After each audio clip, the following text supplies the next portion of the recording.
India और Japan की मदद से भारत के अंदर एक बुलेट ट्रेन का निर्माण हो रहा है। बुलेट ट्रेन ट्रैक चलेगा अहमदाबाद से लेकर के मुंबई के बीच में। ये जो चर्चा है ये आज बहुत बड़ी चर्चा बन चुकी है, क्योंकि 2015 में अनाउंस हुआ प्रोजेक्ट 2026 तक भी चालू नहीं हो पाया है। सवाल काफी सारे बने कि ऐसा क्यों नहीं हो पाया है, लेकिन बड़ा सवाल ये कि आज आप और हम चर्चा कर क्यों रहे हैं, क्योंकि जापान के एक पूर्व मंत्री जिसके समय पर ये कभी घोषणा हुई थी, वो भड़क गए हैं। और भड़कने का बड़ा कारण उन्होंने भारत सरकार को जिम्मेदार ठहरा दिया है। कहा है कि भारत के मंत्री बयानों से पलटते रहते हैं। इस बात से भारत के अंदर राजनीति गर्मा गई और लोगों के मन में बुलेट ट्रेन का जो ख्वाब है कि बुलेट ट्रेन की वायबिलिटी अपने आप में एक बड़ा चर्चा का विषय रहा है कि इतने करोड़ खर्च करके आप एक ट्रेन चलाने का जो सफर कर रहे हैं, जिसके लिए कर्जदार बना है भारत 4.5 ट्रिलियन येन का, क्या वो वाकई में वायबल है? वो बहस तो अब तक थी ही थी। अब उसके बाद में एक बड़ी बहस और जुड़ गई कि आपको तो जापान वाले भी ठीक से नहीं देखते, जिन्होंने इस काम को किया वो तक ठीक से नहीं देखते। तो आज के सेशन में इस बात का जिक्र और चर्चा इस बात की कि भारत ने इस देरी का जिम्मेदार किन्हें ठहराया है।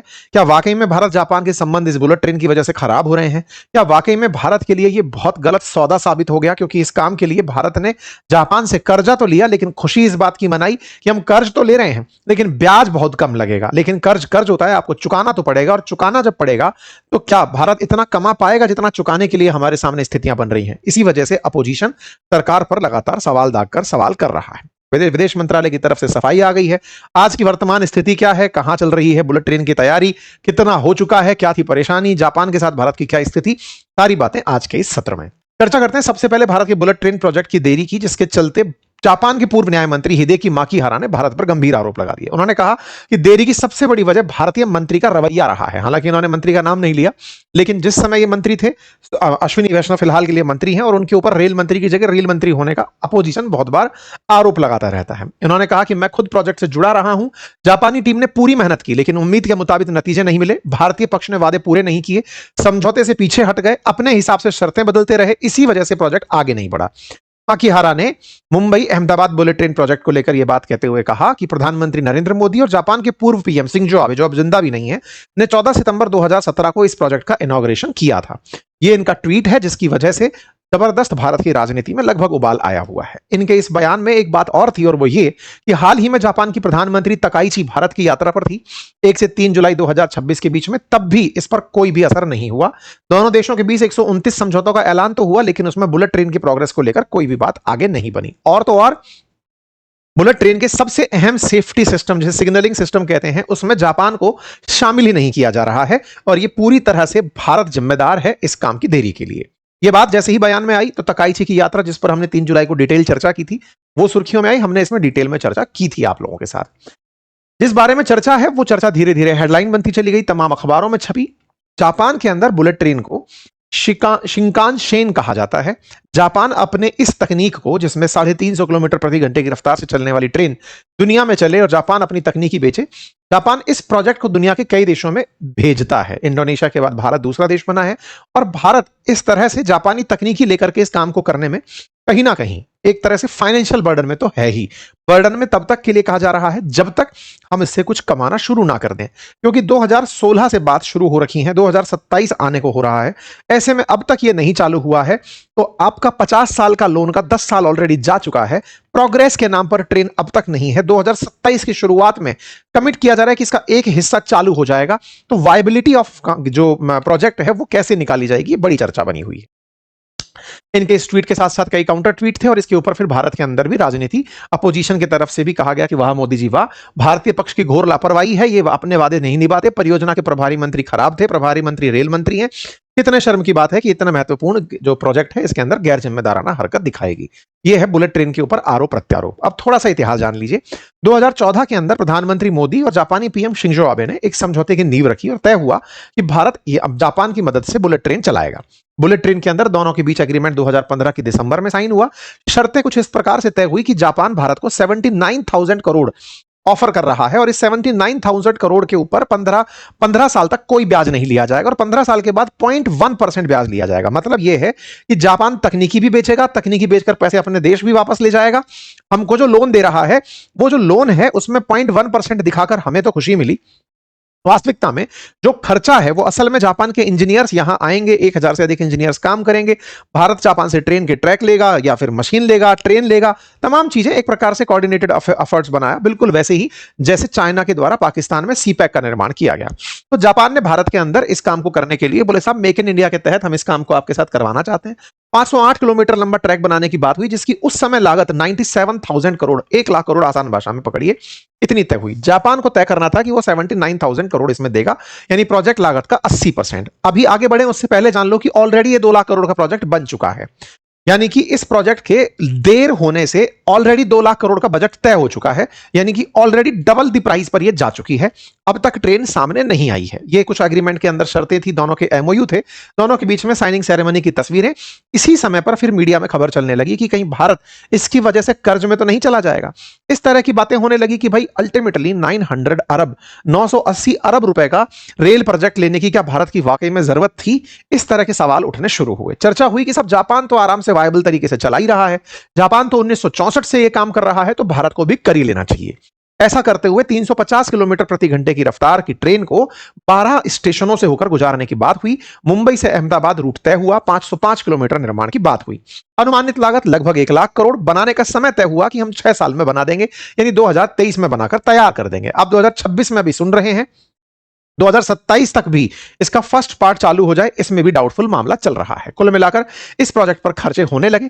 बकायदा एक national high speed rail corporation निर्मित किया गया, जिसका काम था कि इसके प्रॉपर तरीके से मैनेजमेंट करेगा। बकायदा इसके लिए एक एक्ट के तहत, कंपनी एक्ट के तहत इसके लिए एक कंपनी बनाई गई।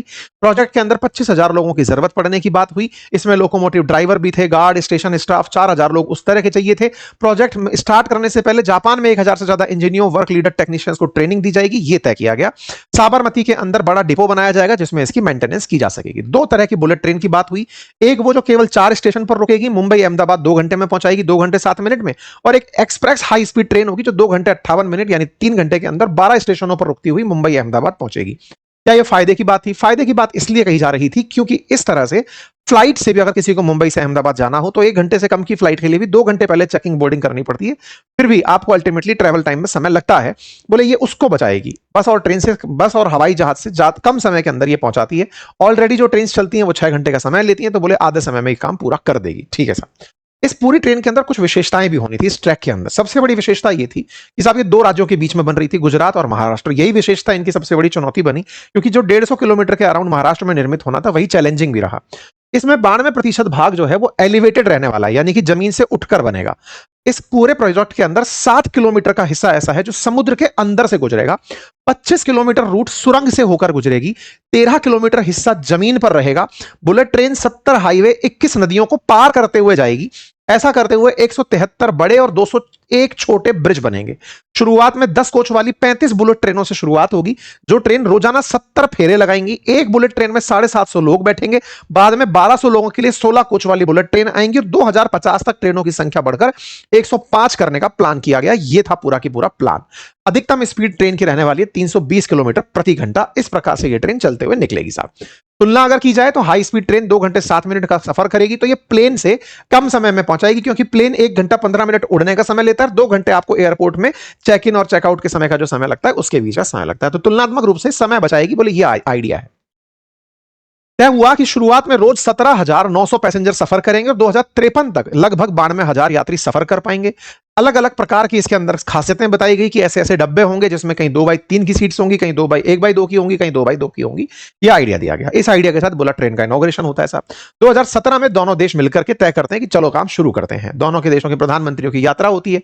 भारत के प्रधानमंत्री नरेंद्र मोदी शिंजो आबे से मुलाकात के लिए पहुंचते हैं। दोनों के बीच मुलाकात तय होती है, डिसाइड होता है, लेकिन फिर भी यह काम लेट हो जाता है। इसके पीछे के सबसे बड़े कारणों में पहला कारण निकल कर आया कि जिस समय प्रोजेक्ट अनाउंस हुआ तो जरूरत पड़ने लगी लैंड एक्विजिशन की, और इसके लिए फार्मर्स के प्रोटेस्ट शुरू हो गए। उन्होंने जमीन देने से इनकार कर दिया। यह महाराष्ट्र की खबर है और महाराष्ट्र के साथ साथ यह गुजरात की खबर है। दोनों जगह ही लैंड एक्विजिशन ने बहुत ज्यादा समय लगाया।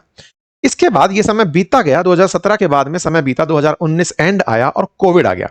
कोविड आने से काम रहा सहा और देरी हो गई, यानी 2023 का जो काम होना था वो और सरक गया। उसी समय लग गया कि कोविड के चलते काम आगे नहीं बढ़ेगा। तीसरा जो सबसे बड़ा कारण निकल कर आया वो ये था कि लैंड एक्विजिशन जो स्टेट को करना था, 157 किलोमीटर महाराष्ट्र को करना था, और महाराष्ट्र में उस समय उद्धव ठाकरे की सरकार थी। उद्धव ठाकरे की सरकार ने लैंड एक्विजिशन, इवन इसको खुद एक सफेद हाथी करार दे दिया। बोले साहब ये बहुत महंगा सौदा है, इस सौदे के अंदर हम लोग इंटरेस्टेड नहीं है, क्योंकि महाराष्ट्र सरकार को लैंड जो है वो स्टेट का विषय है, और उन्होंने इसे सफेद हाथी बताते हुए कहा कि हम इस प्रोजेक्ट को रिव्यू करेंगे। उद्धव ठाकरे की जब तक सरकार रही, लैंड एक्विजिशन के नाम पर कोई कार्य नहीं हुआ। यानी 150 किलोमीटर का जो ट्रैक उनकी तरफ था, उस कार्य के अंदर जमीन को एक्वायर करना सबसे बड़ी चुनौती बनकर आया। एक तरह से उद्धव ठाकरे उस समय केंद्र सरकार के साथ सही ट्यूनिंग में नहीं थे, अपोजिशन की तरफ से काम कर रहे थे, तो उन्होंने एक तरह से इस कार्य के अंदर जो अपने व्यवधान थे, अपनी सोच थी, उसके तरह से इस काम को एग्जीक्यूट नहीं होने दिया। कुल मिलाकर यह काम अटक गया। महाराष्ट्र के अंदर अगर 20 मार्च 2023 को बात करें तो मुंबई स्टेशन का कॉन्ट्रैक्ट 20 मार्च 2023 को जाकर शामिल हुआ, मतलब साइन हुआ। जो 2023 में बन जाना चाहिए था, कॉन्ट्रैक्ट 23 में जाके साइन हुआ। तमाम कार्य मतलब 2023 तक महाराष्ट्र में केवल 13% काम हो पाया। अल्टीमेटली यह काम अटक गया। उद्धव ठाकरे की सरकार जो थी वो महाआघाड़ी विकास दल के नाम से 2019 में आई थी।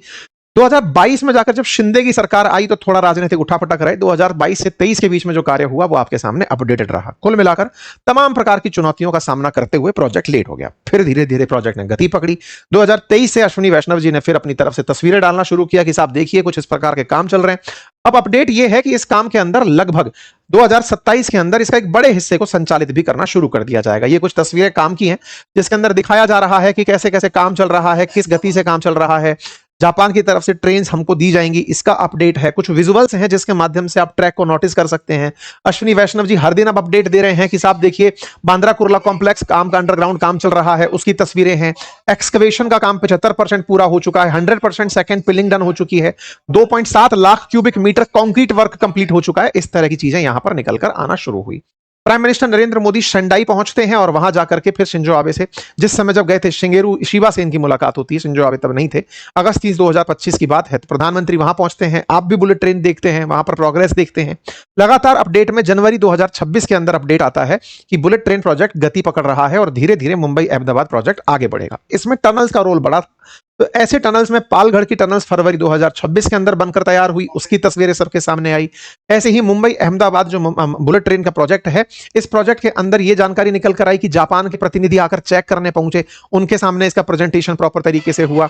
एक बहुत बड़े गार्ड को रखा गया, मतलब जो गार्डर होता है उसको इस प्रकार से ग्रीडर को रखा गया जिसका वजन 1350 मेट्रिक टन था। उसकी तस्वीर आपने शो करी अप्रैल 2026 में। यानी प्रोजेक्ट के अब लगभग अपडेट आते रहते हैं। इनकी तरफ से अपडेट्स में अगर देखा जाए तो विखरोली के साथ इस प्रकार का काम होता हुआ दिखाया गया।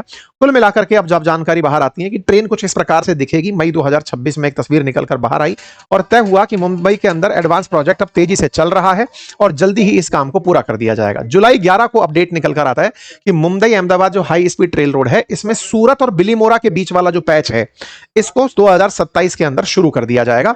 यह जानकारी आपकी तरफ से दी गई। तो कुल मिलाकर के प्रोजेक्ट के अंदर जो भी कमी है वो आने वाले समय में पूरी हो जाएगी और टेंटेटिवली ये प्रोजेक्ट 2030 तक तो पूरा हो ही जाना चाहिए, ऐसी उम्मीदें लगा रहे हैं। 2027 में इसका फर्स्ट हाफ पूरा हो जाएगा। वायबिलिटी को लेकर के इसकी अगर चर्चा की जाए तो 90,000 करोड़ का जो बुलेट ट्रेन प्रोजेक्ट है अब वो बढ़कर के 1.98 लाख करोड़ रुपए पहुंच गया है। इसीलिए सवाल यह है कि आप कितना 17,500 यात्रियों से ऐसा कितना टिकट वसूल लेंगे कि आप 2 लाख करोड़ रुपए वसूल लेंगे। 2000 मतलब अगर 2015 की बात करें तो अगले 50 साल के लिए अगर हम बात करें तो 2063 तक क्या आप 2 लाख करोड़ रुपए उससे कमा भी पाएंगे, ये अपने आप में सवाल है। हालांकि जानकारों का कहना है कि सरकार का मत ट्रेन से कमाई का नहीं है। असल में ट्रेन के साथ साथ जो प्रॉपर्टी है जो महंगी होती है, जिसके चलते लोगों का जो विकास होता है उस पूरे क्षेत्र के अंदर, उसको अकाउंटेबल माना जाता है। लैंड की प्राइसेस का इजाफा होना, लोग जो मुंबई में रहते हैं वो अहमदाबाद में रहने लगेंगे, आसपास के स्टेशन पे रहने लगेंगे, उनकी वजह से जो ट्रांजिट होगा वो एक बड़ा कमाई का साधन बनेगा। इस तरह से सरकार का इस विषय पर सोचना है। ठीक है साहब, तो ये कुछ प्रोग्रेस की तस्वीरें हैं, संभवतः आप इसको देख करके खुद भी कुछ अंदाजा लगा पाए। बाकी रही बात इन मंत्री जी के बयान की, पूर्व मंत्री के बयान की, तो भारत ने इनके आरोप को खारिज कर दिया है। उन्होंने कहा कि हमने पोस्ट देख ली, वो उस व्यक्ति की निजी राय है, भारत और जापान के संबंध बढ़िया चल रहे हैं। भारत के विदेश मंत्रालय की तरफ से ये वाला बयान आ गया है। ठीक है साहब, बाकी आप क्या सोचते हैं इस विषय पर अपनी राय जरूर कमेंट बॉक्स में बताएं।